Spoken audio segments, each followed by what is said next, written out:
I heard it before I saw it. A voice, too close, too commanding. I dropped my wrench on the garage floor and froze. My son's voice followed, shaking but sharp. I walked into the house, slow, controlled. 3 shadows occupied my living room, 2 MPs. My old commanding officer in the center, wearing that same sneer he used in the field. My boy stood cornered, fists clenched. "Where are his maps?" the officer barked. His tone wasn't a question, it was a threat. My son didn't back down. He spat at the man's boots. "He's braver than you'll ever be." I stepped into the kitchen light, calm, silent. The MPs were already on the ground. The old man turned, his eyes widening, his mouth twitching. He reached instinctively for a gun that wasn't there. His hand trembled mid-air, empty. I didn't need to speak. The silence was enough. They called me deserter, coward, traitor, words they stitched to my name the moment I chose blood over uniform. I didn't leave the service because I was broken. I left because they would have broken him, my son. But men like my former CO don't forgive decisions like that. He'd rather see me buried than free. And now he stood in my living room, using my son as leverage. Infidelity and betrayal aren't always about lovers. Sometimes it's about trust, the kind you bleed for, the kind you think is unshakable. That man had been my commander, my supposed brother-in-arms. I trusted him with my life in places where the earth itself felt cursed. He used that trust to label me, to twist my son's image of me, to dig into the wombs he helped carve. What he didn't realize was that betrayal cuts both ways. I said nothing that night. I let him walk, trembling, humiliated, dragging his unconscious men out the door like carcasses. But inside me, something began to turn.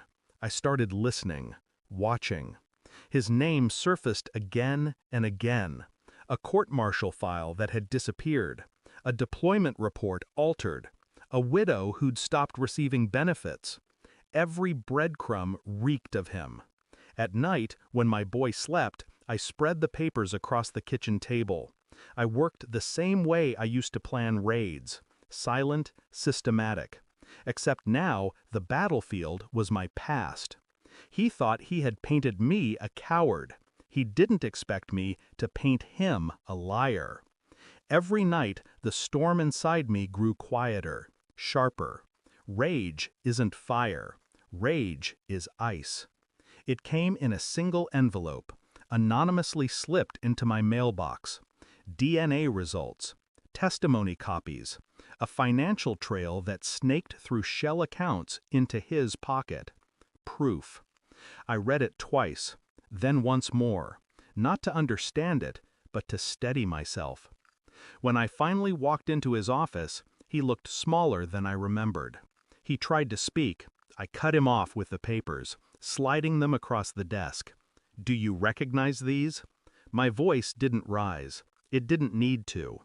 He reached for them with trembling fingers. His eyes darted left, right.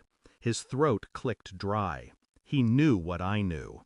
And worse, he knew that I wasn't going to explode. I wasn't going to shout.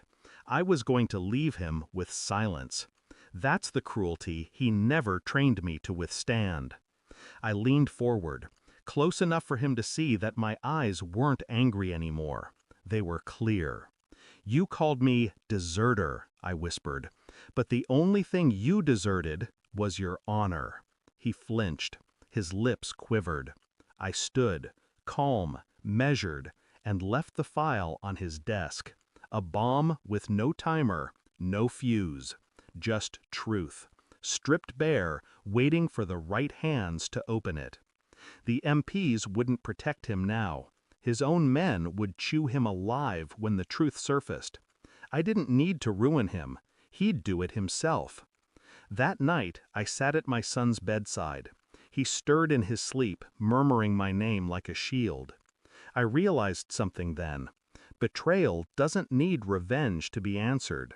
It only needs truth. And truth, once unleashed, is merciless. I walked outside, lit a cigarette I didn't finish. The night was quiet, heavy. He had tried to bury me under shame. But shame only kills men who doubt themselves. I didn't doubt anymore. I was no deserter. I was the last ghost he'd ever see standing.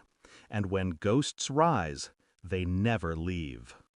Thanks for watching. Don't forget to like, share, and comment. Subscribe now to Cheating Stories Insight World for more amazing stories.